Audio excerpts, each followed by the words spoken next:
El germen viene de adentro. Con tanta oscuridad no se pueden ver las sombras. Prendo la luz.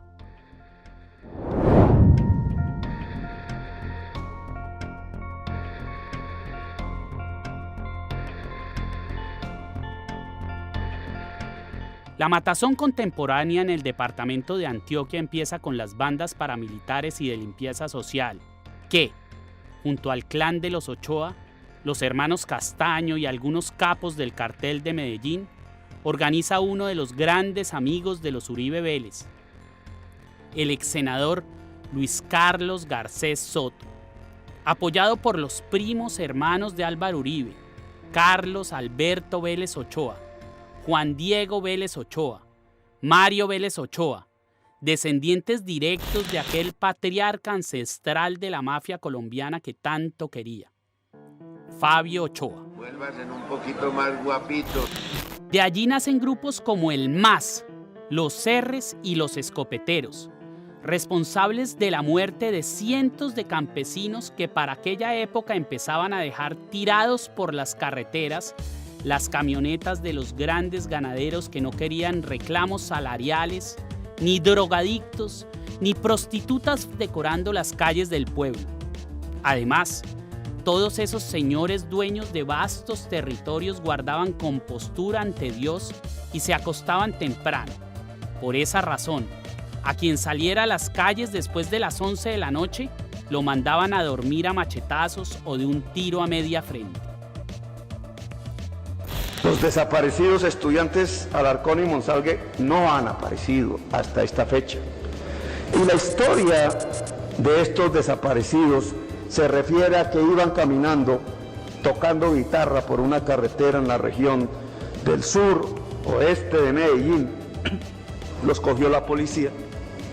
La policía se los entregó a unos aparentemente paramilitares. Los paramilitares los llevaron a una hacienda donde fueron torturados, al parecer, informa un testigo, y al parecer arrojados a una ciénaga en la hacienda La Siria, cuyo propietario se llama Roberto Vélez Ochoa. La investigación trata de establecer quiénes son esos personajes y logra unos nombres: Juan Diego Vélez, Mario Vélez Ochoa y otros, a los que denominan los R's, básicamente porque tienen unas haciendas que están conectadas por un sistema de radio de esa época. La semilla saca raíces y empieza a crecer. Los 12 apóstoles fueron mucho más de 12, y hoy casi la mayoría de ellos han terminado convertidos en buenos muertos mientras hacían la fila para declarar en contra de sus patrones Álvaro y Santiago Uribe, que, sin exagerar, observando los expedientes, las sentencias y los testimonios de forma objetiva, fueron los comandantes que conformaron la agrupación paramilitar y sicarial que un par de años después se transformaría en el escalofriante Bloque Metro. Santiago, a quien sus hombres lo llamaban en sigilo Carepapa, era el encargado de las operaciones militares. Y Álvaro, el Matarife, comandaba el ala política y de relaciones públicas que garantizaban no solo la impunidad, sino el apoyo de la fuerza estatal que siempre estuvo subordinada a las órdenes que daba el gobernador. El 24 de junio, Meneses ratificó sus denuncias en Buenos Aires, Argentina, ante el fiscal Hernando Castañeda, director de la Unidad de Derechos Humanos de la Fiscalía, dentro del proceso por la masacre de Campamento Antioquia ejecutada por los 12 apóstoles. La verdad conté todo, con pelos y señales, de la relación de Santiago Uribe Vélez en la conformación, creación, actuación, operación y desarrollo del grupo paramilitar Los 12 Apóstoles. Reveló que en la Hacienda La Carolina, de la que es socio Santiago Uribe, entrenaron los 12 apóstoles. Santiago Uribe Vélez me dice: vean, teniente Juan Carlos Meneses, esta es mi finca, esta es la pista de entrenamiento de mis hombres, aquí es donde yo entreno al grupo que yo lidero. Quien convocó a esta homilía de sangre fue Santiago Uribe. A la Hacienda La Carolina, ubicada al norte del departamento de Antioquia, propiedad de los 12 hermanos que evangelizaron en la fe del homicidio y la tortura, en penitente procesión de Toyotas fueron llegando comerciantes y ganaderos de la región de Yarumal. Quien les dio la bendición sagrada fue un sacerdote, Gonzalo Palacios, el cura de las 2 Biblias, la que llevaba en el púlpito repleto de piadosos campesinos y la que cargaba en el maletín que llevaba dentro de una silueta de hojas perforadas en la que encajaba perfectamente un revólver Smith & Wesson calibre 32 de 6 tiros y cacha negra. Las listas de la muerte eran hechas a 2 manos. Una era la de Santiago Uribe. Tras las largas reuniones que sostenía con su hermano Álvaro, quien se aprestaba impulsado por sus familiares y socios narcotraficantes a ocupar el cargo de gobernador del departamento. Y la otra era la mano del cura Palacios, a quien los mismos labriegos de la región, espontáneamente y sin pensar que un apóstol de la fe pudiera violar el sacro secreto confesional, le soplaban los nombres de allegados y amigos que tenían ideas de izquierda, que militaran para uno de los partidos socialistas o de algún familiar guerrillero. A quien le hubiera nacido un hijo marihuanero de pelo largo, simplemente quien estuviera descontento con el trato que le daba alguno de sus patrones. Cualquier disociación con el orden feudal establecido por estos monarcas montañeros era causal para terminar en las listas de la muerte, que era el boleto de entrada al reino de los cielos, al que la mayoría de las veces había que llegar después de haber pasado por un cruel viacrucis flagelatorio practicado cual ceremonia sacra en La Carolina, una de las haciendas que, de acuerdo con las declaraciones de muchos de los trabajadores de los Uribe, albergó durante años los gritos desgarradores de centenares de campesinos torturados en largas sesiones en las que les arrancaban los dientes, los despellejaban y desmembraban vivos. Ellos siempre terminaban entre alaridos, escupiendo nuevos nombres que llenaban las listas infinitas de las masacres venideras, que servían de advertencia espeluznante en procura de que los habitantes de Yarumal, Santa Rosa de Osos, Gómez Plata, Angostura y el resto de los municipios aledaños a mencionada hacienda, propiedad del Matarife y su hermano, cumplieran con las mínimas y sagradas normas de convivencia pacífica que debe respetar toda sociedad cristiana que deba cumplir con los mandatos del Señor. Me tumbó al suelo, me puso el pie aquí me sacaba los dientes con un alicate, me decía que yo era un sapo.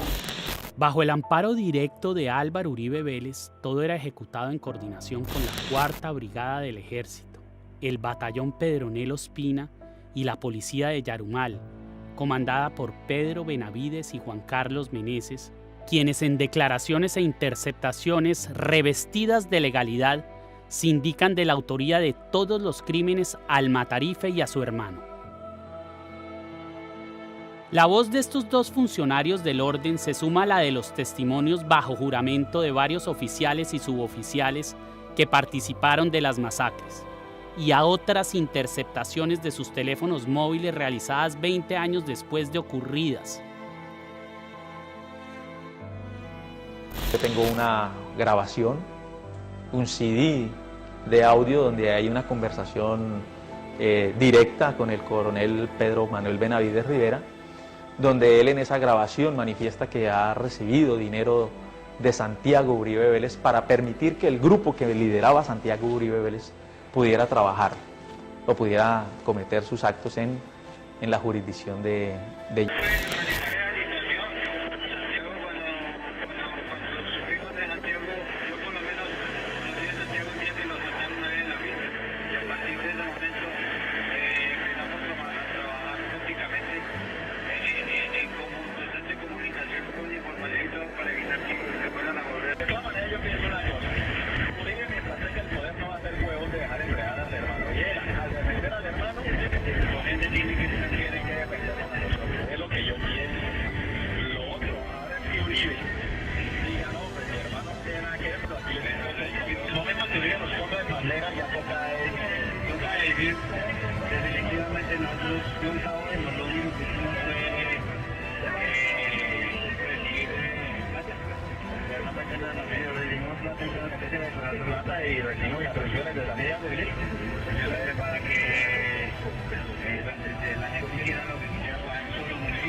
En la zona, los uniformados del Estado operaban abiertamente bajo la dirección del grupo. Obedecían órdenes de los sicarios contratados por Santiago y ejecutaban sangrientos actos simbólicos como el de arrastrar por todo el pueblo personas amarradas al dorso de los carros de policía, en cruentas procesiones hasta que acababan los cadáveres en los huesos que había dejado el pavimento frente a la casa de sus familiares.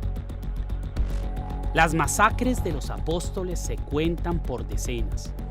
Familias enteras pasaron por el filtro justiciero de estos jinetes apocalípticos que a machete y plomo arrasaban con todo. En el libro de la periodista Olga Bear, el mayor retirado de la policía Juan Carlos Meneses, entrevistado por ella, aseguró que el expresidente Álvaro Uribe Vélez llamó al cónsul en Buenos Aires, Ignacio Ruiz Perea, cuando declaraba contra su hermano Santiago Uribe ante un fiscal colombiano. Empezó a decir, sí, señor presidente, todavía están en la diligencia. Claro, señor presidente, yo le aviso cuando terminen. Sí, yo le cuento, señor presidente, que esté muy bien. Hasta luego, presidente. En el libro, Meneses le cuenta a Bear cómo Daniel Prado, abogado de las familias de las víctimas de la masacre de Campamento, en la que participó el grupo de los 12 apóstoles y quien estuvo en la diligencia, se enojó con la llamada del expresidente. Tanto así que Meneses y Prado en ese momento le dijeron, ¿vio, señor fiscal, quién llamó? O sea, dando a entender, bueno, esto será obstrucción a la justicia, esto será una manera de decirle al fiscal, oiga, pilas, ¿quién está aquí detrás de eso? El libro también revela otros testimonios diferentes al de Meneses, que implican a Santiago Uribe con los 12 apóstoles. En cercanías de la hacienda La Carolina, en la vereda La Solita del municipio de Campamento, gracias a las indagaciones provenientes del confesionario del padre Gonzalo, fue ubicada por los apóstoles una familia campesina perteneciente a la Unión Patriótica, un partido socialista colombiano fundado en los años 80.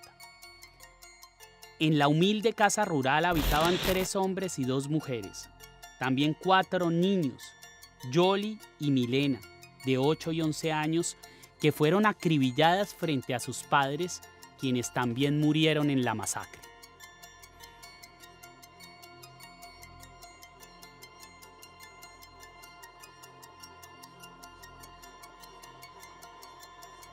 Allí estaba también Darwin, de 8 años, al que le perdonaron la vida para que lo contara todo y quien salió de la casa destrozada a tiros de fusil cargando un bebé sobreviviente de algunos meses que había sido herido en una pierna. Los Duque López sabían que los iban a matar y por eso habían decidido huir la misma madrugada que nunca llegó. La masacre de La Solita en Campamento llevaba la imprenta de las otras matazones ejecutadas por el grupo paramilitar. Las pesquisas concluyeron que fue ejecutada con el patrocinio de caballistas y ganaderos y con la participación activa del personal del Batallón de Infantería número 10, perteneciente a la 4ª Brigada, quienes ya habían ejecutado la masacre de Puerto Valdivia, en la que 5 campesinos inocentes y ajenos a la guerra fueron detenidos por militares que los torturaron y asesinaron para después hacerlos pasar por guerrilleros del Frente 18 de las FARC.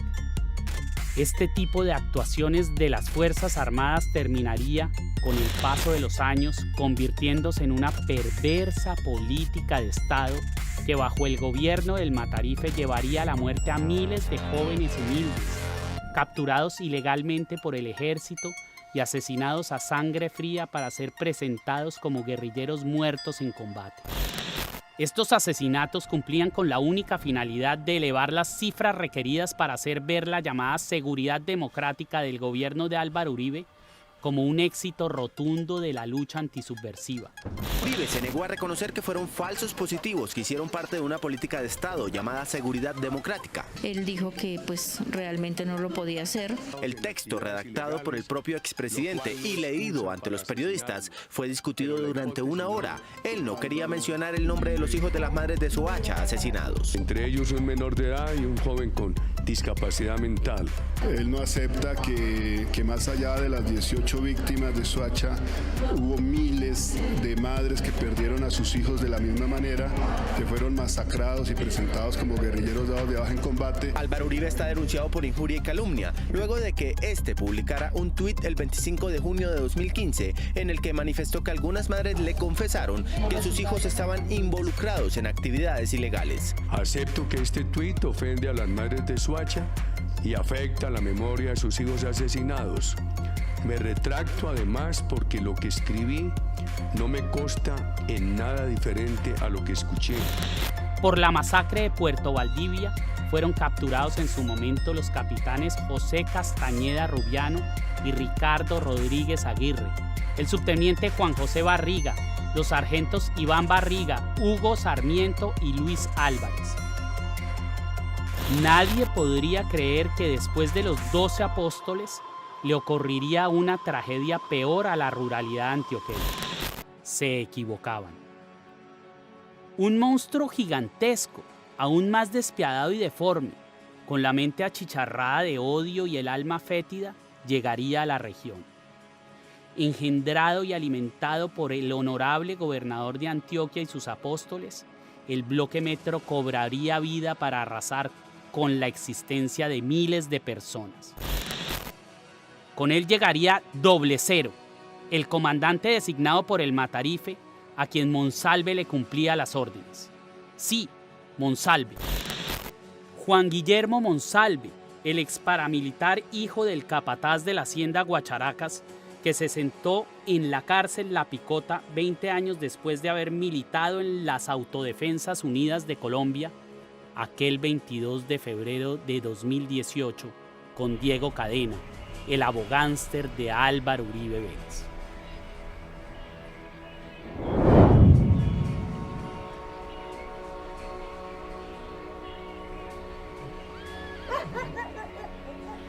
La hacienda Guacharacas no podía estar mejor ubicada. Era un oasis de 2.000 hectáreas bañada por ríos caudalosos que hacían de sus campos uno de los terrenos más fértiles de la región. Además, la atravesaba un oleoducto y hasta la carrilera de un tren que nunca volvió a pasar. Era el paraíso en la tierra para cualquier ganadero. Por eso se convirtió en el símbolo representativo del poder y la fortuna de los Uribe Vélez. El menor de los hermanos, Santiago, con su experiencia y sus estudios de agronomía, la mantenía andando como un relojito. Y Álvaro, quien ya era gobernador, la proyectó como el centro de operaciones de la más nefasta de sus creaciones, el Bloque Metro de las Autodefensas Unidas de Colombia, AUC.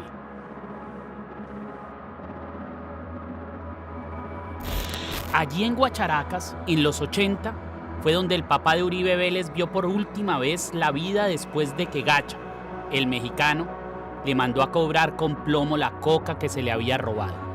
En los 90, huérfano de padre desde hacía ya una década y recién posesionado de gobernador, al Matarife se le mete a la hacienda un comando del ELN liderado por Humberto Mesa Lopera, alias Juan Pablo, que se lleva 600 cabezas de ganado, le roba el caballo preferido y le prende fuego a la casa principal. No es lo único que enciende. Arde en ira aquel burócrata de la mafia cuestionado de odio y poder.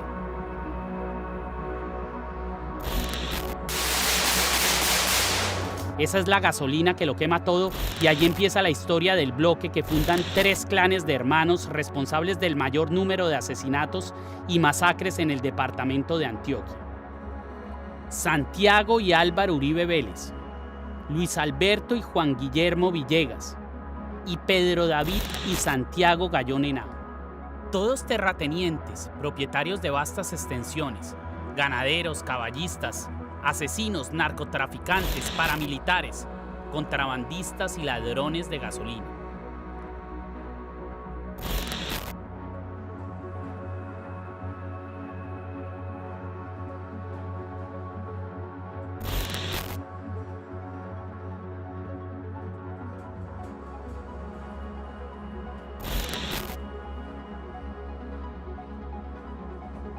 El más temido de los 6 siempre fue el Matarife. La cercanía de estos 3 clanes familiares siempre fue pública y conocida por los moradores en la región.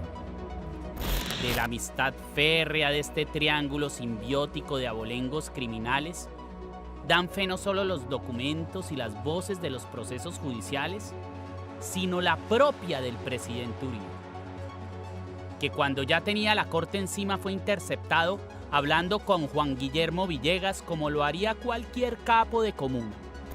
Las llamadas las interceptaron todas y la fiscalía nos hizo seguimiento a la detenta. Yo desde hace muchos días sabía eso, pero no lo había concretado. Entonces me están investigando a mí con usted y que tienen interceptado el teléfono. O sea que esta llamada la están oyendo esos hijueputas. Ah, sí, esos hijueputas interceptan todo. Entonces, vamos a eso y dije, lo voy a llamar por el teléfono mío y lo voy a poner así de claro. Para que sepa, yo por la mañana voy a hacer un escándalo en Twitter con eso, sin mencionarlo a usted. Juan Guillermo Villegas es un exdiputado acusado de paramilitarismo y a quien varios miembros de las AUC, como el comandante Eduardo David Soto del Castillo, acusan de haber ordenado masacres, exterminios de limpieza social y asesinatos selectivos de varios jóvenes en los municipios de San Roque y Yolombó. Juan Guillermo, siguiendo la añeja tradición familiar, lava activos, testaferrea y traquetea de la mano de su hermano Luis Alberto, a quien extraditan a los Estados Unidos antes de ser asesinado por órdenes del paramilitar Julián Bolívar, que lo manda a matar porque no le participó de las ganancias de un laboratorio de cocaína que había montado en Puerto Berrío, ni los rendimientos que dejaba la gasolina que se robaba cada día del oleoducto de Ecopetrol.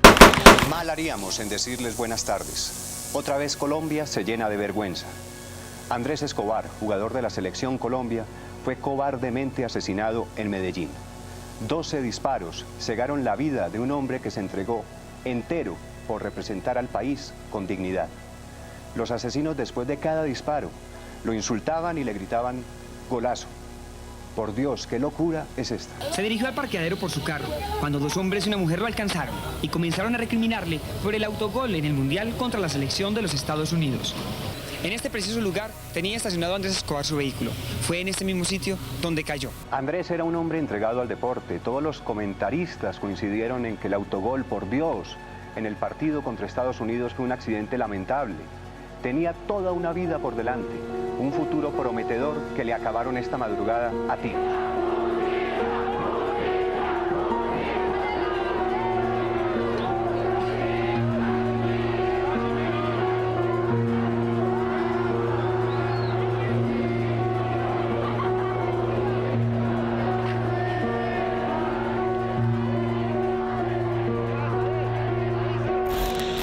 Los Gallón Henao, Pedro David y Santiago, asesinos del icónico futbolista de la selección Colombia, Andrés Escobar, conforman otro reconocido clan de narcotraficantes antioqueños, amantes de los caballos de paso fino colombiano y ganaderos propietarios de vastos terrenos colindantes con las haciendas de los Uribe Vélez.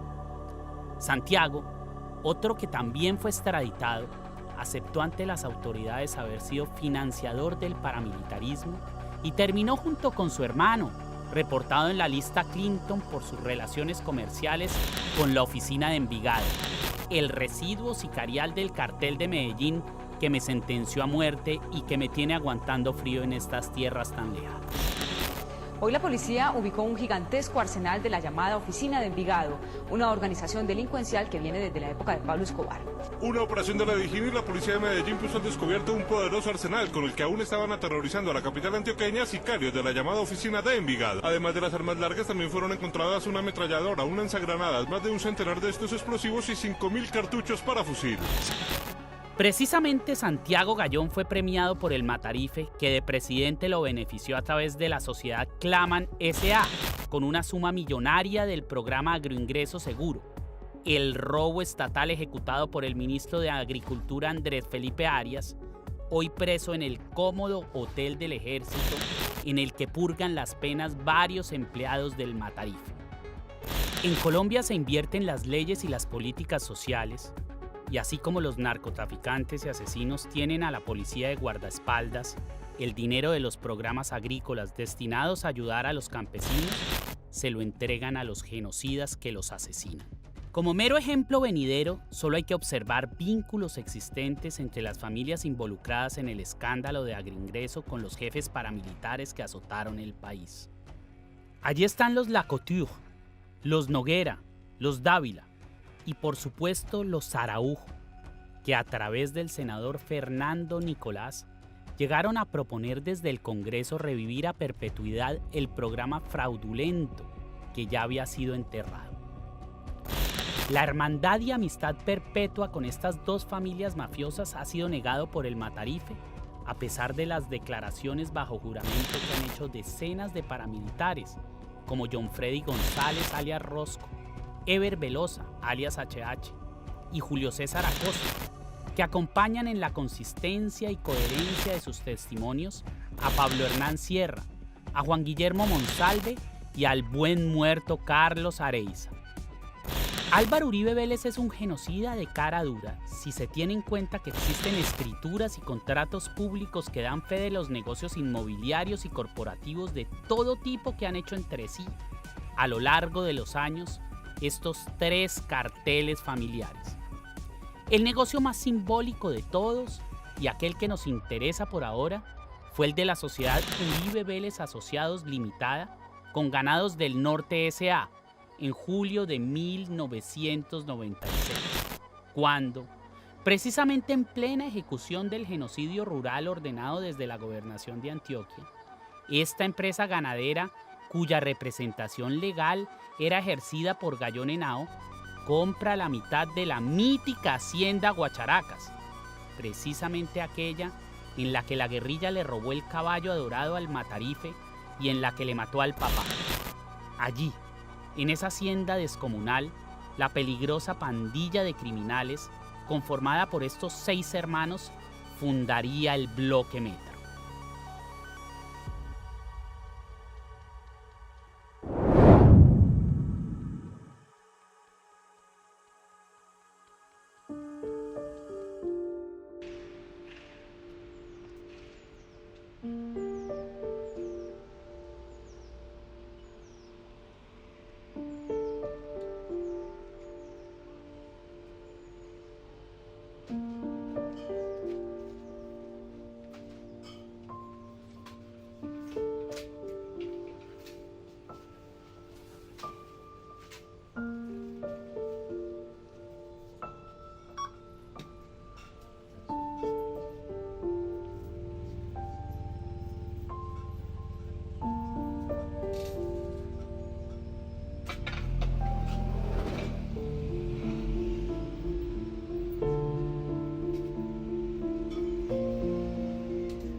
Quien idea y proyecta el bloque Metro fue Álvaro Uribe Vélez.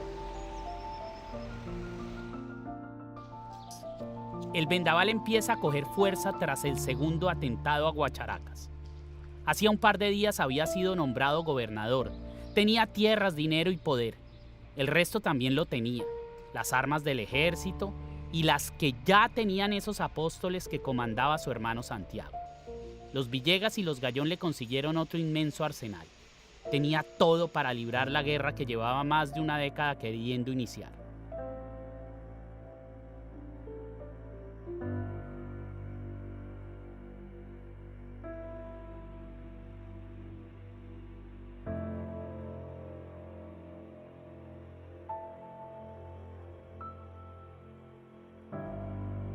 Desde aquel 14 de junio, cuando murió avaliado su padre, se iniciaría una confrontación armada contra un enemigo sin rostro que encarnaría gente inocente. Miles de familias desamparadas, hombres, mujeres y niños se convertirían en el blanco de la batalla emocional y psicológica que estallaba en el inconsciente de este monstruo que se adueñó del país. Se intensifican las masacres y la búsqueda incansable por encontrar el ganado y los ladrones. Aparece el cuerpo de alias Juan Pablo, el comandante guerrillero que incendió la hacienda. El ejército lo reportó como una baja en combate. La verdad narrada por el soldado Ferney Alberto Cardona y por otros miembros de las AUC es que por órdenes del Matarife el guerrillero fue capturado vivo por el paramilitar Jacinto Soto, alias Lucas, quien se lo entregó al mayor Clavijo de Jesús María y al mayor Abondano de la 4ª Brigada, junto con 2 mujeres que lo acompañaban. De acuerdo a los memoriales allegados a la corte por Pablo Hernán Sierra, comandante del bloque Cacique Pipuntá, tras varios días de tortura en la que participa activa y presencialmente el gobernador de Antioquia para la época y posteriormente expresidente de Colombia, Álvaro Uribe Vélez, asesinan a Juan Pablo y a sus acompañantes, y a la usanza típica y clásica del señor Masacre, es presentado por el comandante de la brigada, general Alfonso Manosalva Flores, quien entregó listas de nombres de personas a ejecutar por las AUC antes de la masacre de La Granja, como otro guerrillero más al que las balas del ejército agarraron mal parqueado. Tras las torturas y los homicidios, el propio gobernador Uribe Vélez emite un comunicado público felicitando a Manosalva por brindar paz a la región.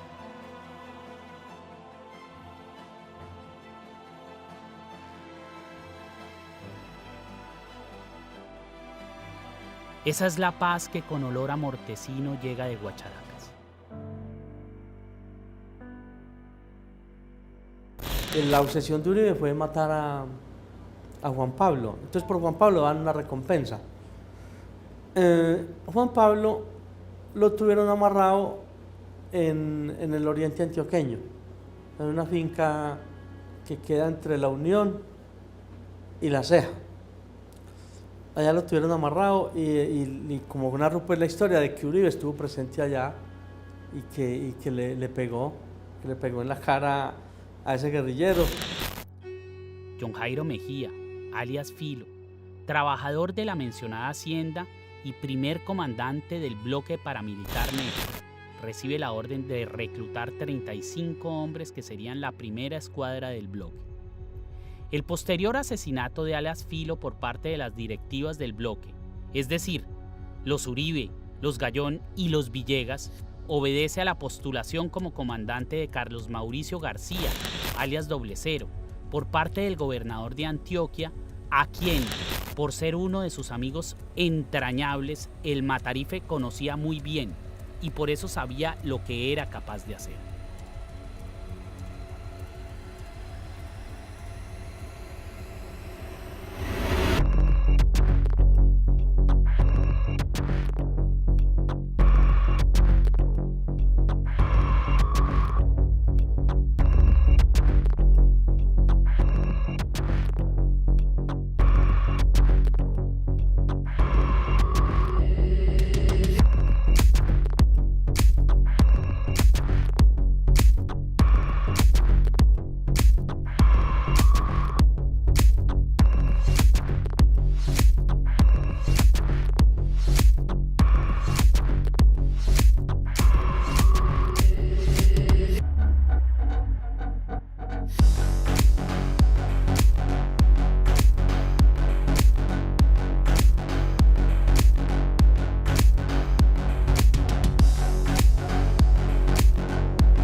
Filo lo manda a matar a Uribe, no solo porque ya le había encontrado el reemplazo, sino para enterrarlo con todo lo que habían visto sus ojos y escuchado sus oídos.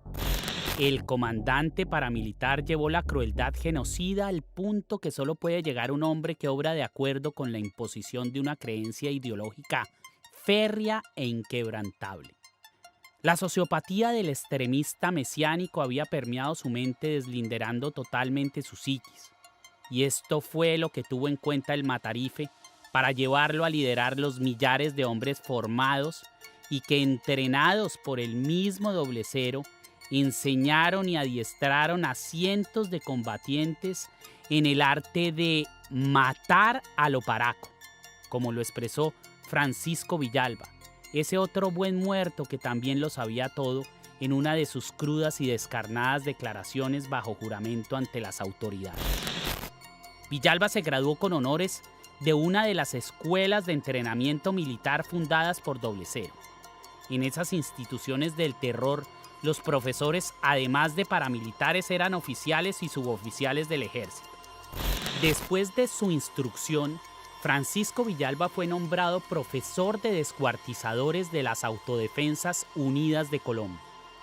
Solo un fanático como Doble Cero, impulsado y amparado por la máxima autoridad de la región, que en ese momento era el gobernador de Antioquia, podía siquiera pensar en instruir a los miles de hombres que pasaron por estas escuelas, cuya principal función era transformar seres humanos en desaforados psicópatas que disfrutaban con el dolor de hombres, mujeres, ancianos y niños.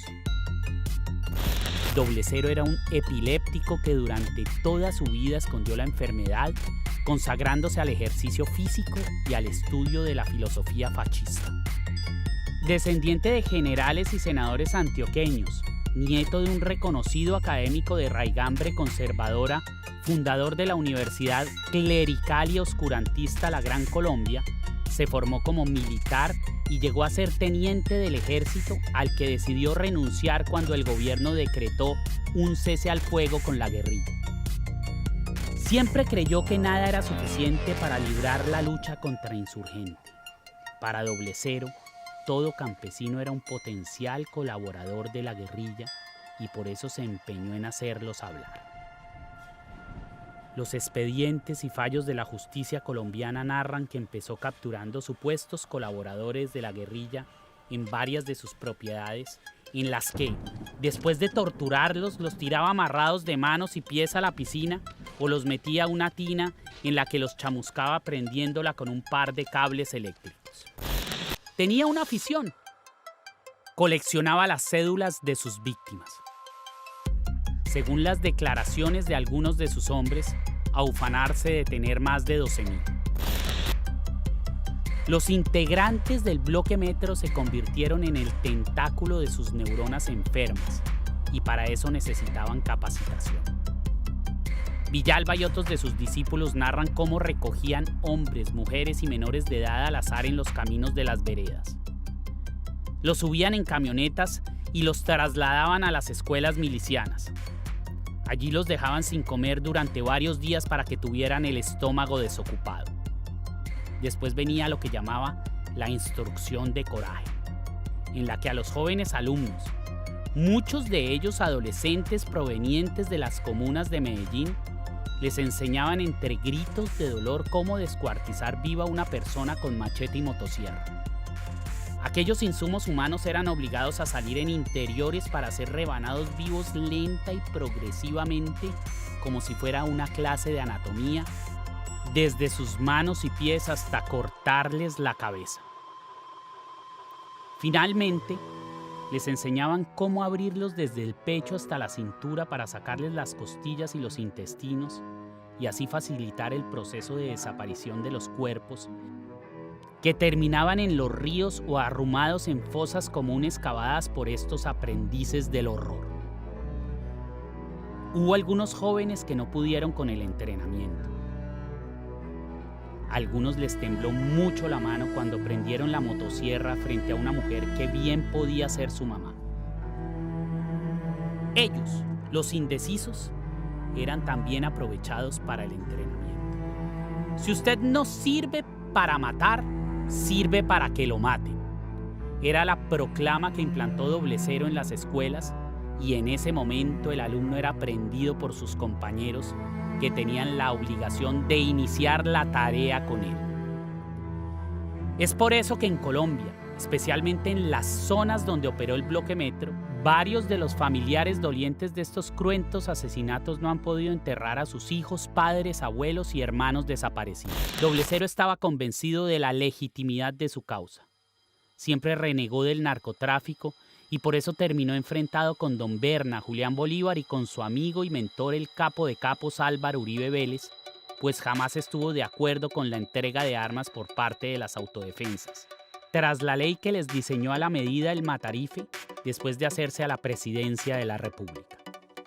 Doble Cero se apartó de los demás comandantes manifestando públicamente en declaraciones en algunos medios de comunicación que lo que estaba haciendo Uribe y el gobierno era simplemente legalizar las fortunas millonarias que los amigos paramilitares del Matarife habían hecho con la producción y tráfico de cocaína. De acuerdo con lo narrado por el comandante de las Autodefensas Unidas de Colombia, Daniel Rendón Herrera, alias Don Mario, el ya presidente Uribe es el que da la orden de asesinar a Doble Cero, que termina con 5 tiros en la cabeza decorando con sucesos el piso de un supermercado en Santa Marta. La orden de acabar, de aniquilar el bloque Metro provino del gobierno de Álvaro Uribe Vélez. Hay que hablarlo claramente y francamente que ese tema, no solo del asesinato de mi hermano, sino de la muerte en combate y fuera de combate de cientos de combatientes del bloque Metro, fue un crimen de Estado. Y fue un crimen de Estado porque no solamente por la presión que hubo pues, y que pudo haber llevado finalmente a algunos bloques de autodefensa a buscarlo y asesinarlo y a irse a la guerra con él, sino que de todas maneras desde la misma presidencia de la República en su momento hubo una orden directa de acabar el bloque Metro. Alias Doble Cero, comandante del bloque Metro, envía un mensaje al expresidente Álvaro Uribe Vélez, en ese momento presidente, porque no se quiere sentar en una mesa donde considera que es una mesa de negociación con el narcotráfico. Manda un mensaje a través de Ernesto Garcés Soto, conocido empresario antioqueño. ¿Qué pasa? Lo leyó, lo dobló, siguió hablando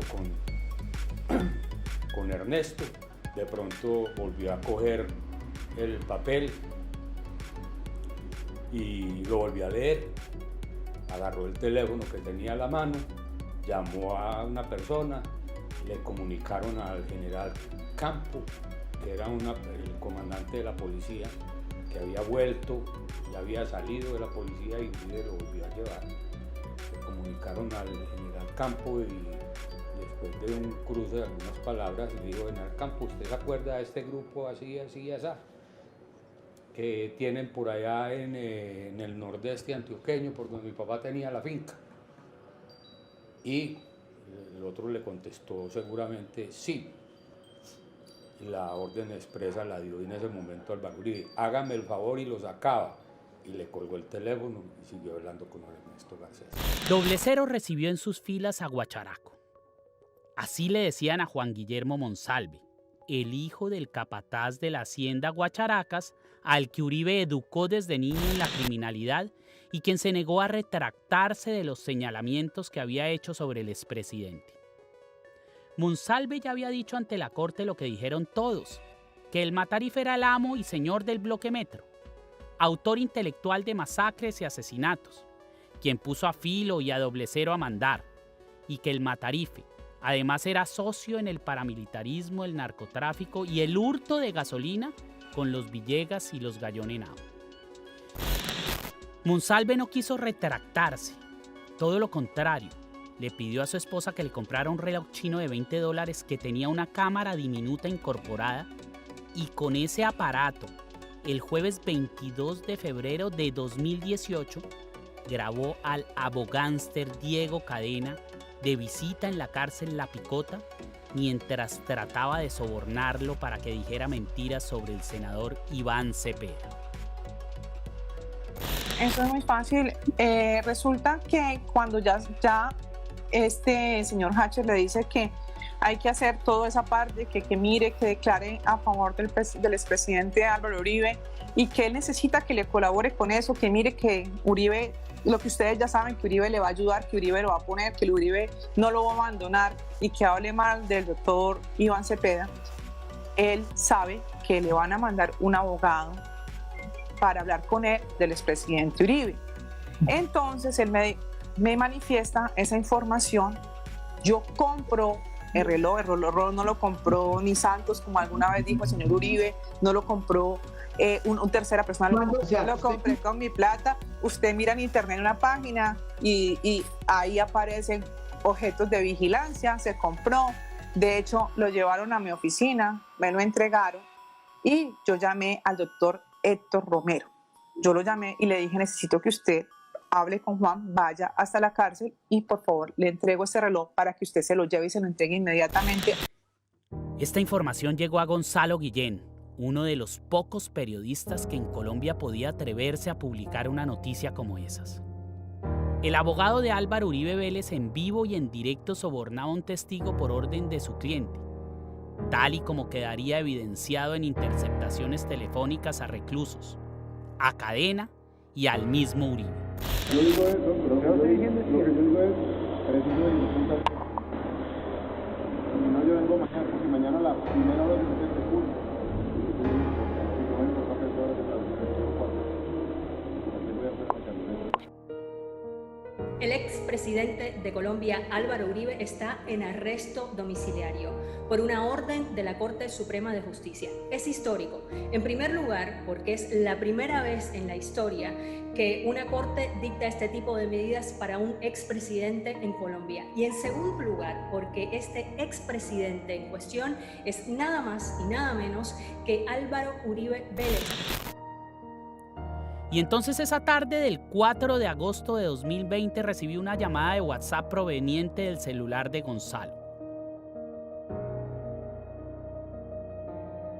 Me encontraba a la deriva, solo, andando calles por París cuando me dijo: Daniel, lo jodimos. La Corte Suprema le acaba de ordenar prisión domiciliaria al Matarife.